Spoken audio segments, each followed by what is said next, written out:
C'est à vous la suite, nous sommes toujours avec Michel Bouquet et on est alors au comble du bonheur. Et nous avons été rejoints par Grégory Gadebois, bonsoir. Bonsoir. Votre voisin du théâtre Hébertot, puisque vous jouez dans le même théâtre en ce moment. On va parler de votre pièce dans un instant. Jérôme, vous allez nous présenter dans quelques instants aussi votre invité. Vous nous dites un mot ? Elle joue du piano depuis 2 ans et vous l'entendrez et l'écouterez. Oui. C'est différent, ces deux verbes, dans quelques minutes. Dans quelques minutes. Bon, là, le suspense est... Bon, à son comble, j'espère. À son comble, enfin, maintenant qu'on sait qu'elle joue du piano, oui. Enfin bon. Abdel, vous vouliez nous parler de votre dessert, peut-être? Non, mais je peux... Vous vouliez pas?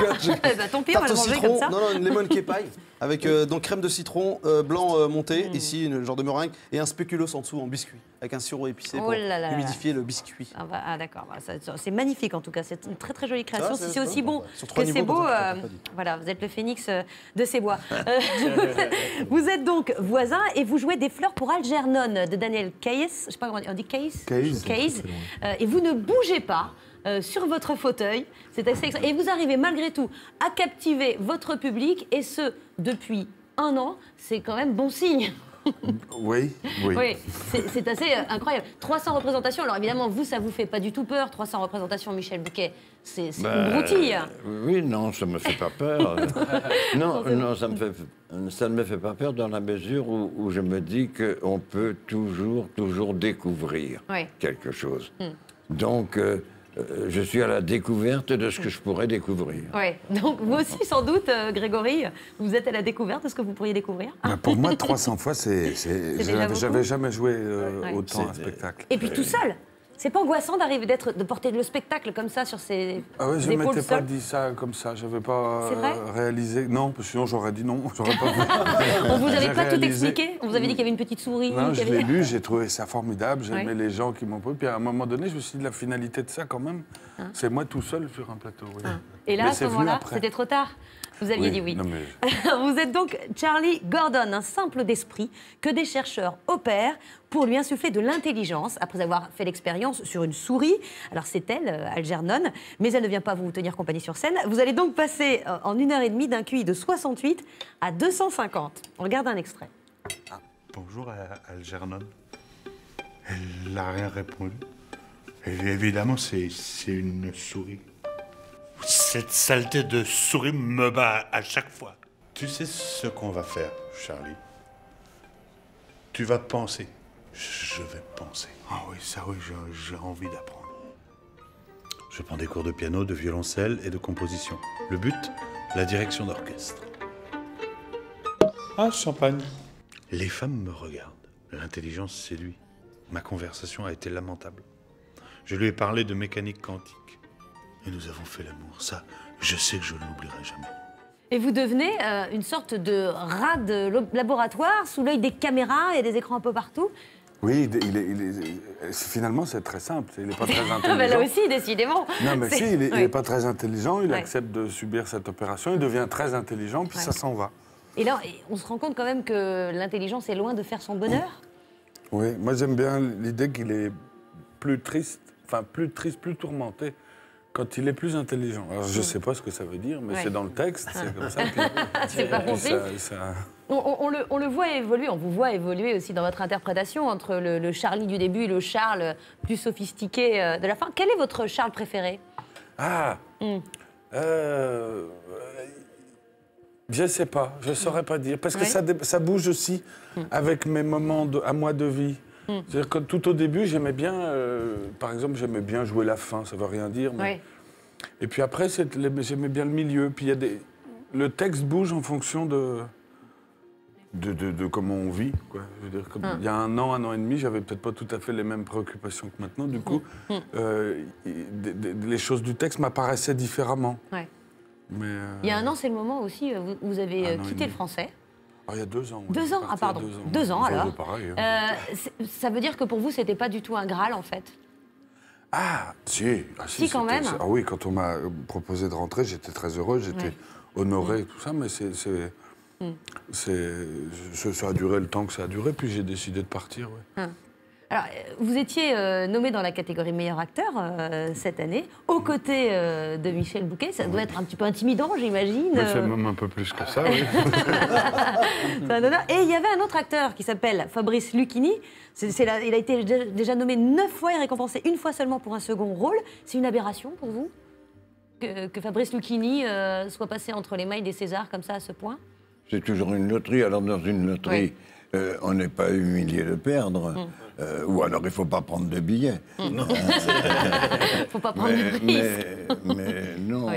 Il ne faut pas s'en formaliser. Je pense que ce sont des appréciations. Et les appréciations sont toutes valables. Elles sont toutes valables.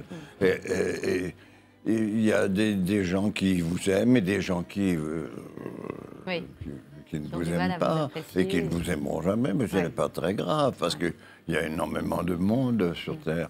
Alors, on trouve forcément, surtout vous trouvez et vous le prouvez, votre public. Lorsque Fabrice Lucchini est venu sur ce plateau, on a parlé de vous. Il parle souvent de vous, en fait. Écoutez ce qu'il a dit. Qu'est-ce qu'il a d'extraordinaire?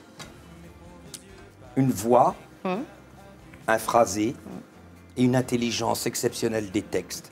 3 qualités que les acteurs ont de moins en moins. Et alors l'identité, lui, dans la vie, hyper drôle. J'avais tourné avec lui mon premier tournage, je jouais son fils, et c'était l'été. Et on rentrait en voiture, le régisseur, il n'y avait pas d'argent dans le film, nous ramenait en même temps dans la bagnole. Et je lui disais un soir, « T'as vu Michel, les jours rallongent ». Et je l'ai entendu répondre, « Oui, pourquoi faire ?» Oui, pourquoi faire? C'est vrai, ça. On était restés assez perplexes. Vous avez une relation assez forte avec lui. Je crois que vous êtes allé le voir sur scène, au théâtre aussi. Sur scène, carrément. Je l'ai connu même avant, parce que je l'ai connu dans Godot. Il jouait l'ange qui tourne autour de la Terre, n'est-ce pas, comme ça. Et il me faisait répéter mon texte toute la journée, parce que j'avais peur de ce texte de Pozzo. C'est un texte très difficile. Emmanuel, vous vouliez revenir sur un des plus grands rôles de Michel Bouquet, un ancien président de la République. Oui, on l'évoquait tout à l'heure avec votre César en 2006 pour Le Promeneur du Champ de Mars, un film de Robert Guédiguian avec donc Jalil Lesper dont on parlait. Eh bien, France 2 est en train justement de préparer à son tour un téléfilm autour de François Mitterrand. Ça démarra en 1988 en fait, l'année de son second mandat, du début de son second mandat.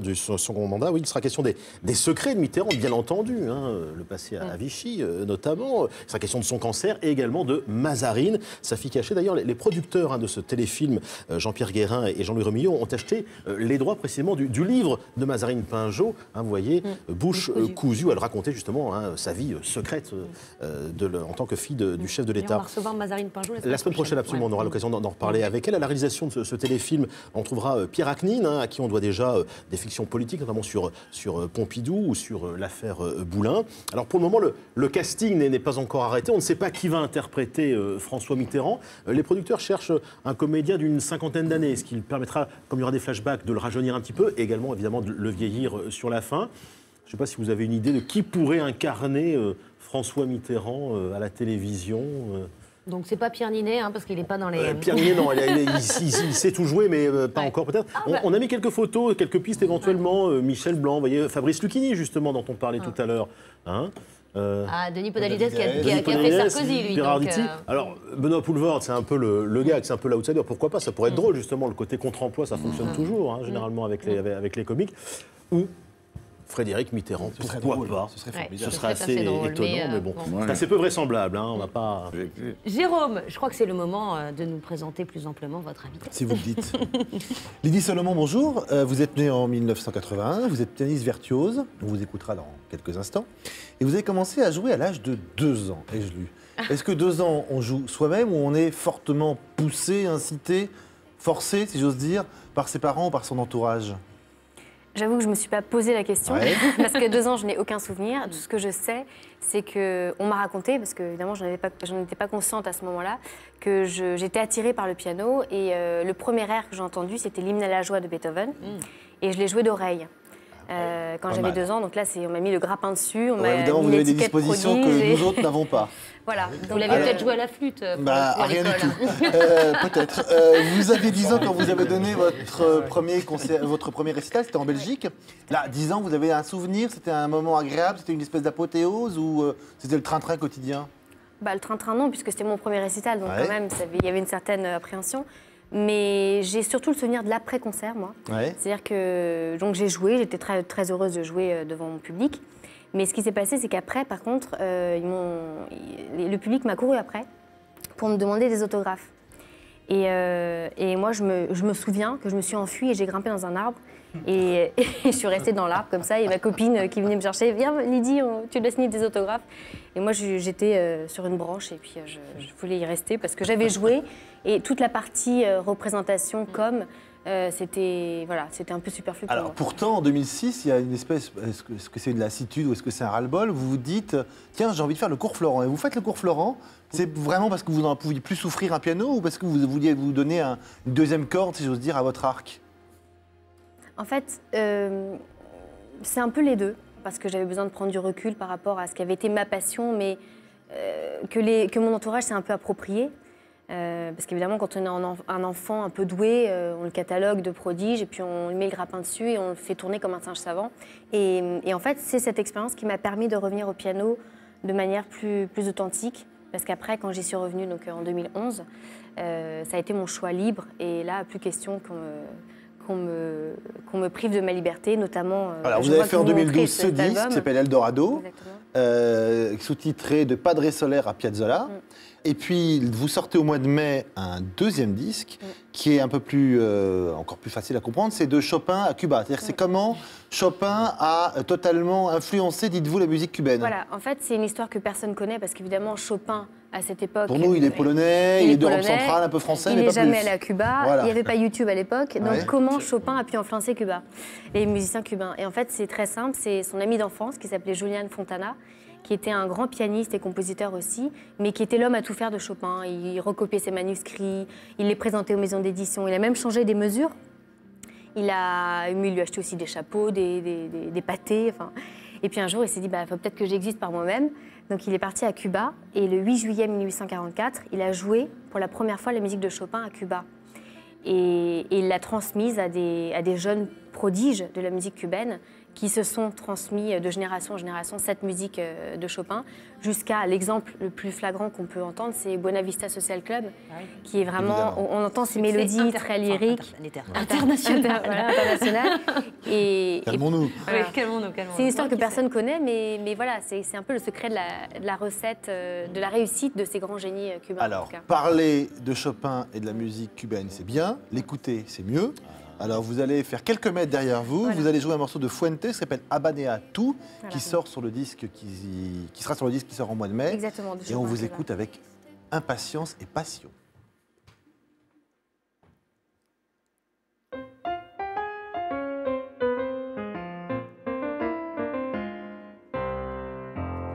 En Cuba, la isla hermosa del ardiente sol, bajo su cielo azul.